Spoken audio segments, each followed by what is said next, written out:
দুজন? জানো তো মিষ্টি বৌদি, আজ না একটা দারুণ ঘটনা ঘটেছে।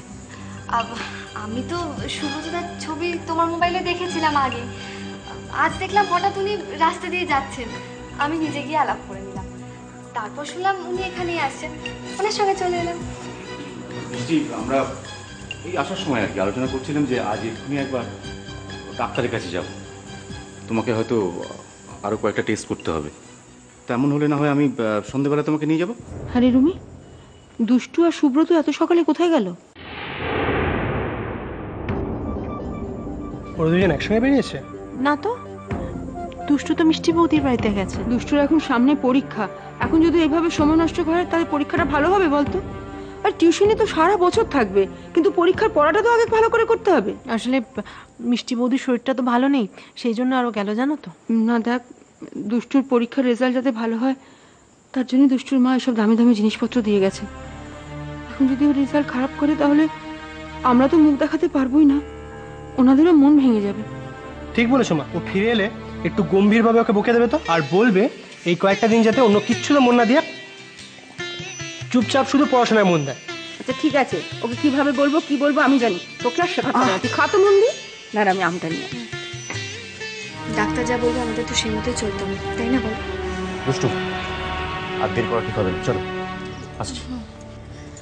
বৌদি সাবধানে থেকো, আর একদম চিন্তা করবে না, কেমন? আসি। সাবধানে যাও।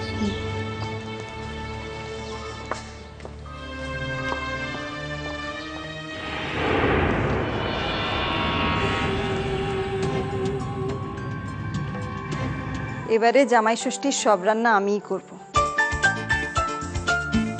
ওই দুষ্টু ছোটবেলা থেকে অভিযোগ ছিল যে ওর মাম্মা রান্না করে না, আর 5টা মার মতন ওর মা রান্নাঘরে যায় না, রান্না করে না। আমি এই বদনামটা ঘোচাতে চাই, বুঝতে পারছো না কেন? আরে কি কি রান্না করব তার লিস্টটা করা হয়নি, আগে থেকে সব লিস্ট করতে হবে। আমার একটা পেন অ্যান্ড পেপার।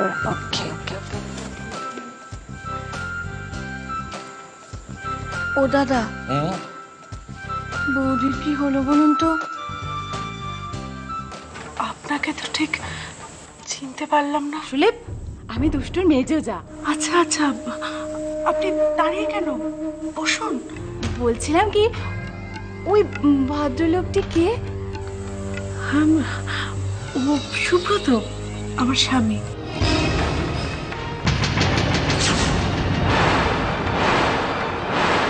তোমরা কিন্তু দুষ্টুকে আগে থেকে কেউ বলতে পারবে না যে রান্নাগুলো আমি করেছি। ও, আর দুষ্টুর যদি খেয়ে ভালো লাগে তখন তখন তুমি বলবে। এত আন্ডার এস্টিমেট করছো কেন? রান্নাঘরে যাই না বলে কি রাখতে পারি না? দেখো কিরম করি, দেখো একবার। তুমি একবারও আমার কথা ভেবেছো? এত বড় একটা ঘটনা আমি বাড়ির কাউকে বলতে পারিনি, এমনকি রাজা, ওকে পর্যন্ত পুরো ব্যাপারটা আমি লুকিয়ে গেছি। আমি নিজের কাছে নিজে অপরাধী হয়ে গেছি সুব্রতটা।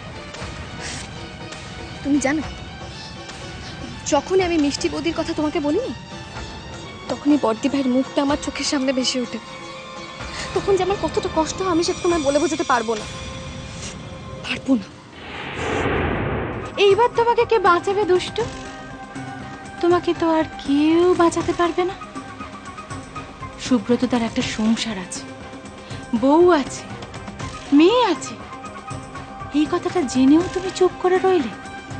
এটা যখন রুমি বাড়ির সকলে তোমাকে জিজ্ঞেস করবে তখন তুমি কি উত্তর দেবে?